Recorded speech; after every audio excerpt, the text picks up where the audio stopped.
Hello and welcome to Strange Stories. It's great to have you here. We are all about sharing stories of near-death experiences from around the world in the hopes of bringing some light and inspiration to your day.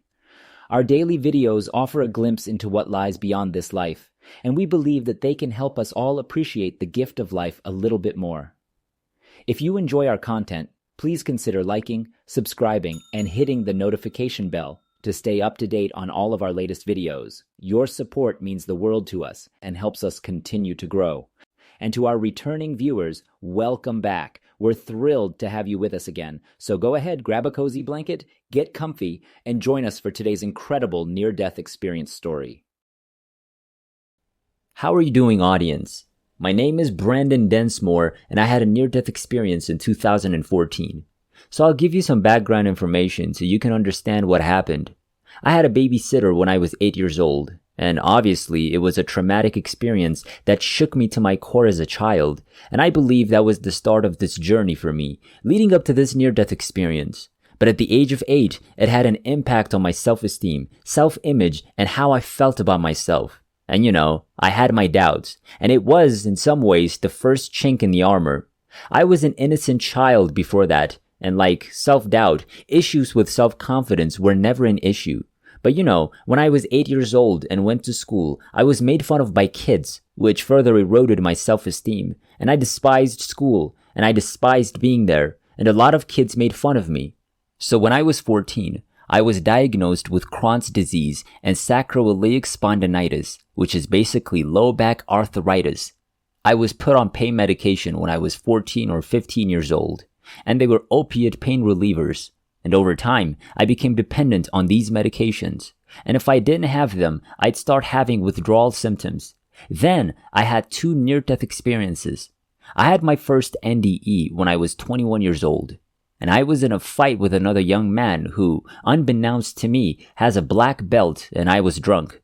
So he stomped on my head with steel-toed boots, and I had no consciousness during this NDE. It was like total darkness, or even the absence of darkness, as if you could say nothingness. But that doesn't quite describe it because, after all, when do we experience nothingness? It was a total blackout, like nothing at all, and you could say it was the realization of the possibility of my own non-existence. And this was when I was 21 years old, and I was kicked in the face 3 times with steel-toed boots, suffered permanent nerve damage, and nearly died. At the time, the doctor claimed that if he had applied 3 more pounds of force to the last kick, his boot would have gone directly into my brain, killing me. So at the age of 21, I began to question everything. What I didn't say before was that I dropped out of high school in the 9th grade. I despised school once more. I was harassed. I was actually raised in a different religion. As a result, I stood out as being unique, and I was really picked on. So I dropped out of 9th grade, worked a few jobs, and then got involved in that fight. And it was at that point that I began to wonder who I was. What am I doing? What is going on in my life? And it was at that point that I discovered my love of learning. As a result, I returned to high school to complete my GED. I then transferred to a community college where I earned an associate's degree. And as a result of my community college experience, I was accepted into a program called Exploring Transfer. And it's a program run by community colleges that allows community college students what it's like to attend a 4-year Ivy League institution. So this was in 2008. For the summer, I attended Vassar College, and I was studying there as well. During that summer, I took 2 full courses and received a 4.0. I worked and aced both courses before applying to Vassar and receiving a full scholarship. And I graduated with a philosophy degree, a 4-year bachelor's degree in philosophy. But what folks didn't realize was that while all of this was going on, I had that near-death experience, followed by this educational journey. But I was addicted to opiates the entire time. And I had this really bad habit of taking too much medication, and then I'd run out, go through withdrawals, and freak out. And I'd have to either get some from a dealer or a friend, or persuade the doctor to increase my dose. This, however, went on for years and years and years. I was studying philosophy at Vassar and ended up having back surgery. I had a decompression of my ruptured L4 and L5 vertebrae. and they actually went in there and cut it open to fix it. But once again, this aggravated my pain.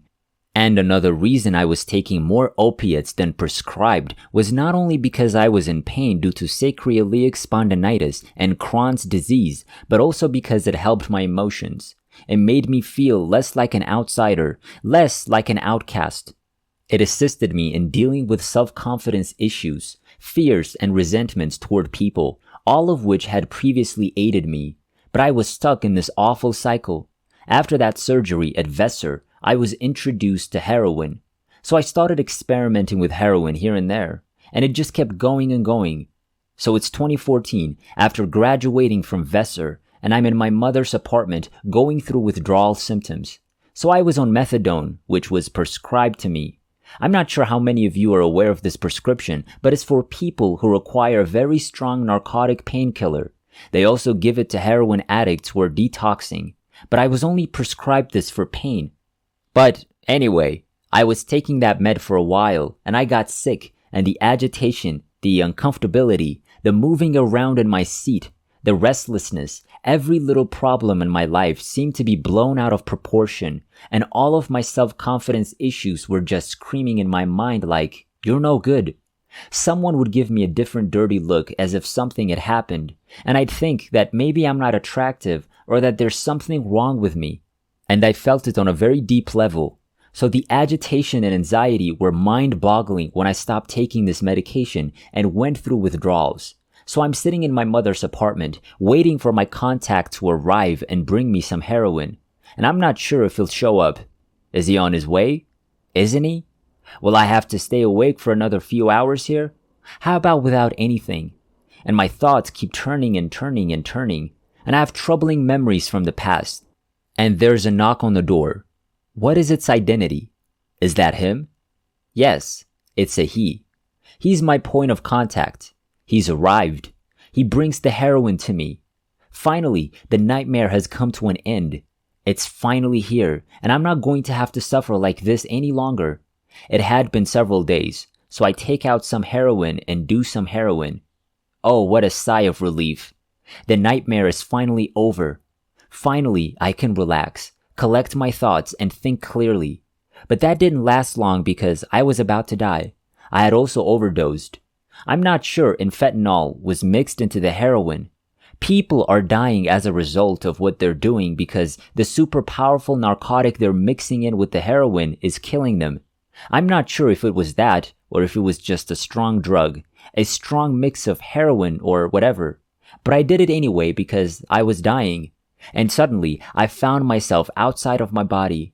And there I was, standing beside myself, looking down at my body. And I was wondering what the point of my life was. As an example, I'm sitting on the couch, staring at myself. What was the point of my existence? And then I became aware of this presence. I didn't notice anything. I didn't see any ghosts. I didn't see anyone. I just had the feeling that someone or something else was in the room with me.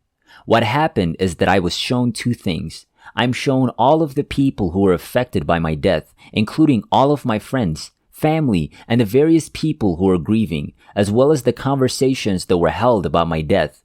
What stayed with me, and I have a vivid memory of it, was my mother walking into the apartment and discovering my dead body on her couch. I was just a discolored corpse, and I had pus running down my chin, and I was a dead, lifeless body. And I remember my mother, her face, and the look on her face when she discovered my body. And I could feel her emotion. She had discovered my body. It was a lifeless corpse drooling down my chin, and I was her child. And she did. And she raised me. She had so many sweet memories of raising me as a child and a baby. And now, she had discovered my death. I was also shown what could be described as the future. I'm not sure if it was a holodeck like in Star Trek. I'm not sure how many people have seen Star Trek, The Next Generation, but it felt like I was in a holodeck with everything around me changing. And I'm not sure if it was a vision of the actual future I'm living in or an alternate reality.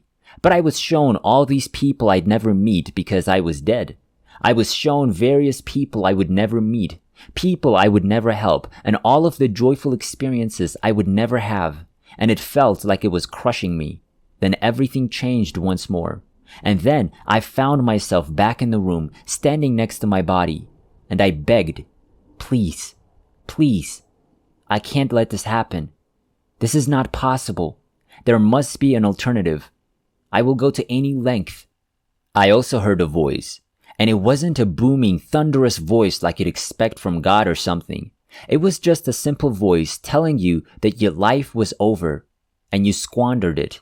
And that's when I became terrified, and all I wanted was for someone to give me another chance.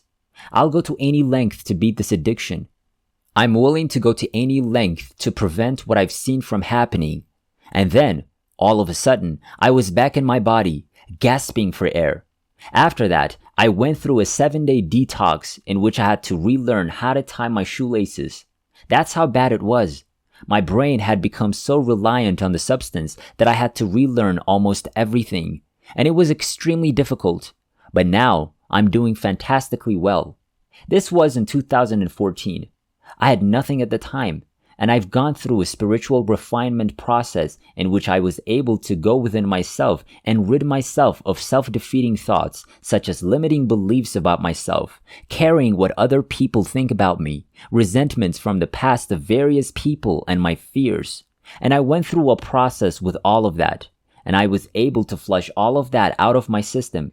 And I went from having nothing, making false friends, having no money in the bank, being full of resentment, fear, and self-doubt, to being a confident person.